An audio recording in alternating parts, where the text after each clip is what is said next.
Welcome to the Oxen Group Nightly. My name is David Ristow. I'm the CEO, president, and founder of the Oxen Group. We are an investment analysis research firm that has investment ideas available for you at www.theoxengroup.com. On tonight's Oxen Group Nightly, we're going over a number of things. We'll be talking about our Monday market wrap up. We'll be looking at our position in Agrium as well as Entropic Communications. We'll be looking at a couple other current positions and exits we've taken. Some coming attractions, so that'll be interesting. Some things that we're looking forward to offering coming up here as we continue to build the firm. And forecast for tomorrow, as well as always, please check out our disclaimer at the end of the video. The market wrap up. So the market was really volatile today. You had pretty weak tech day. The Nasdaq was down, but there was a number of positive indicators out there, and it was disappointing to see the market not be able to sustain gains, despite the fact that we saw oil prices dropping throughout the day on a Libyan ceasefire news. It dropped below 110. We also had a couple mergers and acquisitions as Endo Pharma said they were buying American Medical as well as Level 3 Communications buying Global Crossing. The thing that I think I take away from that is that these two companies, Endo Pharma and Level 3 Communications, while it's good to see the mergers and acquisitions continue to take place, these are not companies that people really look at as market movers. And so when we see kind of smaller names doing the mergers and acquisitions, it doesn't have as big of an impact. At the beginning of the day, it was positive, but throughout the day, we kind of saw the market growing a little weary. Some people taking profits off the table. As we move into earnings season, probably a little fearful of maybe what could come from Alcoa, which we'll get to in a little bit. But it was nice to see oil fall below 110 today, continue down in electronic trading after hours.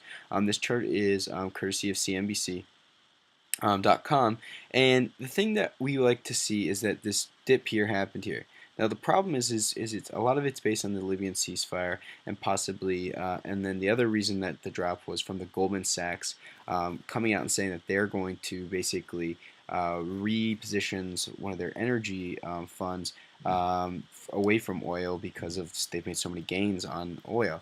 But you see, if I mean, part of this drop is powered by that. Part of the drop is also powered by ceasefire. But we go back to here. This was the last time that we had the ceasefire from Gaddafi, and it was short-lived. And and he went back on it. And I think if we get that, if he goes back on the ceasefire, this will just recover very quickly. If this is really going to be the end of the Libyan crisis, though, it is a catalyst to the downside, as well as people moving out of energy, taking some gains. And I think we could see a drop back to maybe $100 a barrel over the next couple weeks. I do think it's going to be volatile, up and down on the way down, and I do think it's very sensitive. I think any development really could definitely spur that. That's why we don't really we haven't been trading oil or looking to for any ideas with oil, just because it's so volatile, it's so globally connected to so many things going on, that at the drop of any news feed during the day, this can really change. So. The market, though, seesaw pretty much throughout the day. Started out nice, really was moving to the upside. Looked like it was going to have a pretty nice day. We were expecting a nice big day out of the market.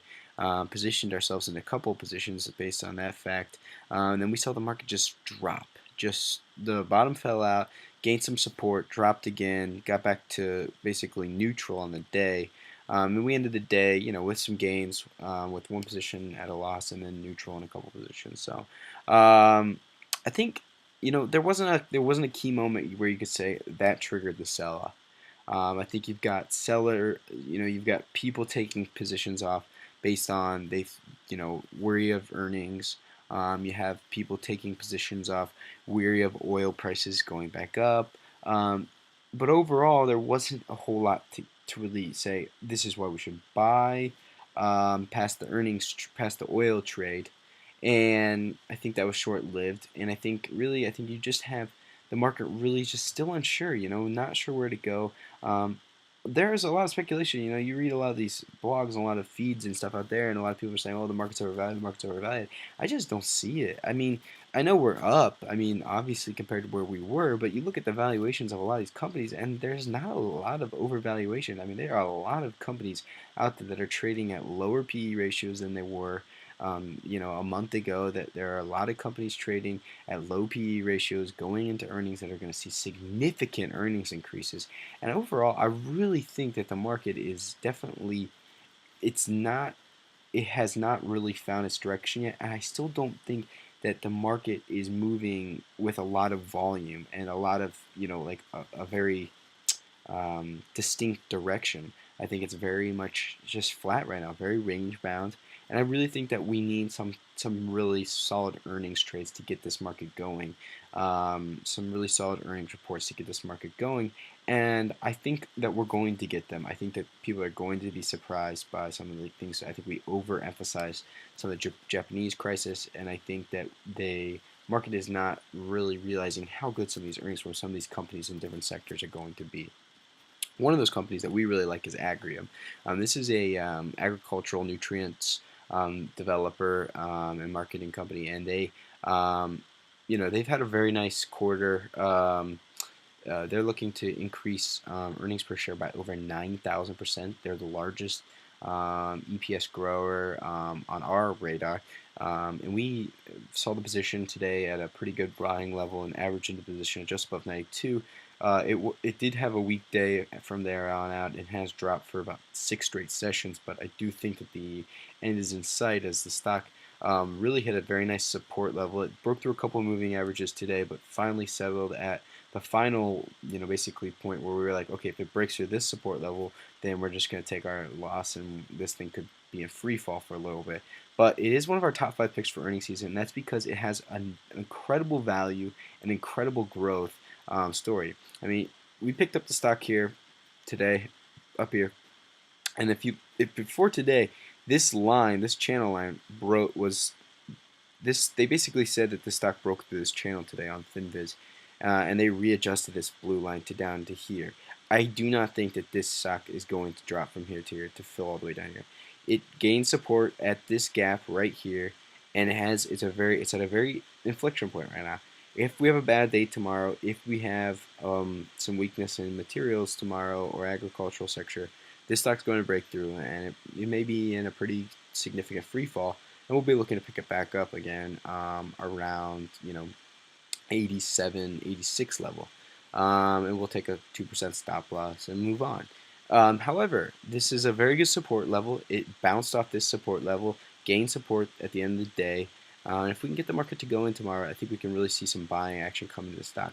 If you look down here at the volume, this volume is not very significant compared to what volume this stock has been getting. So it's been selling off on pretty significantly lighter volume, and some of the green days have had a lot higher volume. So really, in reality, I think that this stock has a lot of buyers left in it. Some of them got scared off today again, after they've lost some money from this level. But I do think that this is at a point right now where I think a lot of buyers would be interested in getting back into the stock. I think if we can get something going in the market tomorrow, I think it would be very good for this company. And I do think we can bounce off support levels there. Another company we entered today that is another one of our top 5 picks for earnings season is Entropic Communications.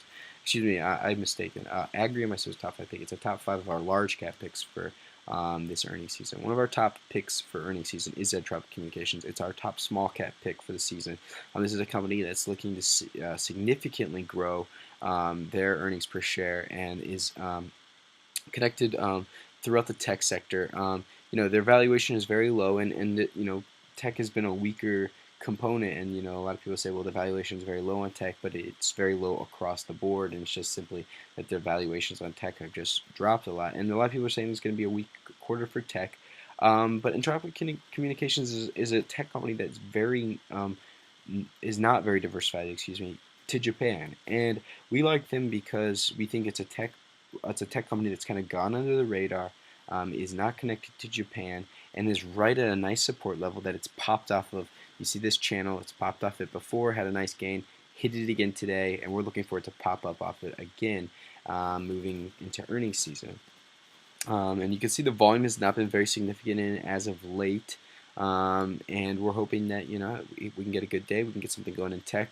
This could definitely be a stock that could really rally. Other current positions, one of our other tech positions that we're currently holding right now is ASML. They report earnings on Wednesday morning. Could be they will be the first big tech company to go, and we're expecting really big things from them. Stock hasn't moved tremendously. We did exit a third of the position for 1% gain today, and it pretty much closed around that level today. We're still holding 2/3 of it into tomorrow that we'll be looking to exit. But we do think that this stock has a lot of potential still going into tomorrow. It hasn't moved as much as we had hoped it had, but you have to look at the market as being pretty much flat to down since we entered it. We also entered an exit Summit Hotels this morning. INNN position for a 2% gain. It was a very quick trade. And it was just a quick trade that we were able to identify early in the morning this morning. We exited half of our Baidu position. This is in a different portfolio. This is in our long-term portfolio. This is which is powered by Equity Analytics. We made a 40% gain on that today. We closed out from 104 to 146. And we entered JASO, a solar company, JA Solar, today at 659 for a midterm trade. Solar companies looking very, very depressed right now. A lot of them right on support lines. And the reason that they've dropped significantly, most of them about 5 to 10% over the last week, is due to Italy is going to be announcing solar subsidy cuts. They're going to be giving a new decree about what their solar subsidy cuts will be like moving through 2012. And that's depressed stocks. However, I do think that once the report comes out, it most likely will be, if it's as expected, I think it will actually be a reason to buy because these companies will just be at these support levels. No more bad news to hit them. If it's better than expected, it will be very good for them. And if it's worse than expected, then obviously it will break through support levels and these won't become very good trades. But the likelihood that it's going to be very weak is not likely because Italy's one of their major industries right now is solar, and it's been such a booming industry for them, created jobs and done such, created cheaper energy for them. And I think that they're not going to want to drop them as much as as might be expected.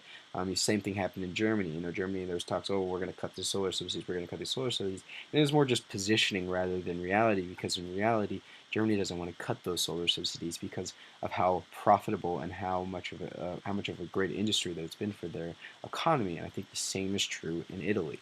Coming attractions. So we got a lot of new things coming to the Oxen Group.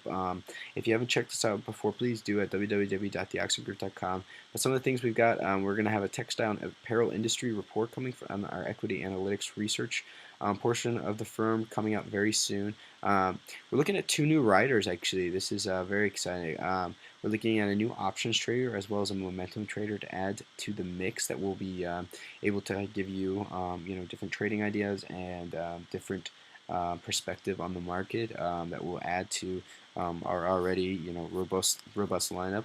We're also looking at auto trading. We're in talks with a couple companies to offer auto trading.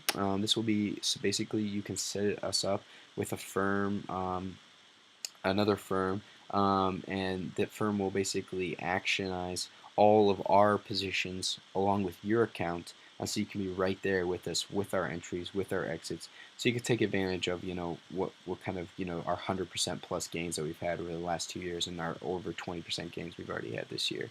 Also, value portfolio, basically we're looking to just kind of rename and reconfigure the long-term ratings portfolio. Now that we've moved into equity analytics, we're sort of shifting gears from the long-term ratings portfolio to what we want to be called basically an extended value portfolio. So it's a because these really aren't long-term positions in the sense of year-long, but they are long-term in the sense of 2-3 months, 1 month, that compared to what we normally do. So they're kind of an extended swing trade portfolio. And that's pretty much as long term as we're ever going to want to get in this market. And then also, if you're not a member right now, this is exciting news for you.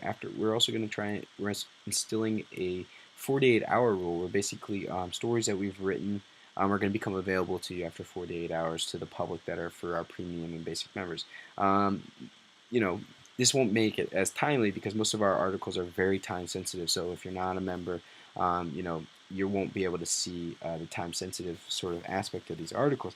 However, at the same time, it will allow you to sort of read through some of the past articles, gather some information about some of our ideas, sort of see how we analyze different companies at different times and sort of see if it matches up with your trading style.